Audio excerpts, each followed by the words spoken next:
ছাত্র জনতার অভ্যুত্থানে শেখ হাসিনার সরকার পতনের পর প্রবাসী বাংলাদেশিরা বৈধ পথে দেশে বেশি অর্থ পাঠাচ্ছেন। ডক্টর ইউনূসের নেতৃত্বে অন্তর্বর্তী সরকার দায়িত্ব নেয়ার পর থেকে প্রবাসী আয় ক্রমাগত বাড়ছে।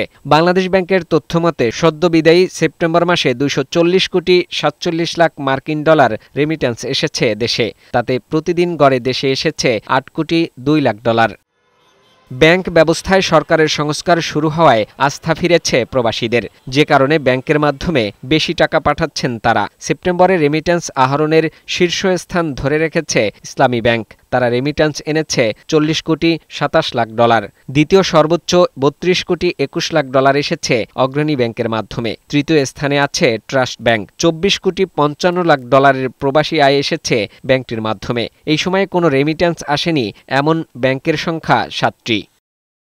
চলতি অক্টোবর মাসে প্রথম 5 দিনে প্রবাসী রেমিট্যান্স এসেছে 42 কোটি 50 লাখ ডলার। বাংলাদেশ ব্যাংকের মুখপাত্র জানান, দেশের ব্যাংক ব্যবস্থায় আস্থা ফিরেছে প্রবাসীদের। রেমিটেন্সের প্রবাহ তো খুবই ভালোভাবে বাড়ছে। যে সেপ্টেম্বর মাসে আমাদের 2.4 বিলিয়ন এসেছে এক মাসে। তো এটা আমরা যেটা বলছি যে আমাদের স্বাধীনতার পরে তৃতীয় সর্বোচ্চ রিজার্ভ। আর্থিক খাতের বিশ্লেষকরা বলছেন, বৈধ পথে ডলারের ভালো দাম পাওয়ায় হুন্ডি থেকে মুখ ফিরিয়ে নিচ্ছেন প্রবাসী বাংলাদেশিরা। এটা শুভ লক্ষণ। যে ডলারটাকে আমরা অ্যাডজাস্ট করতে দেই নাই প্রায় 10-12 বছর, অলমোস্ট একই জায়গায় রেখেছি।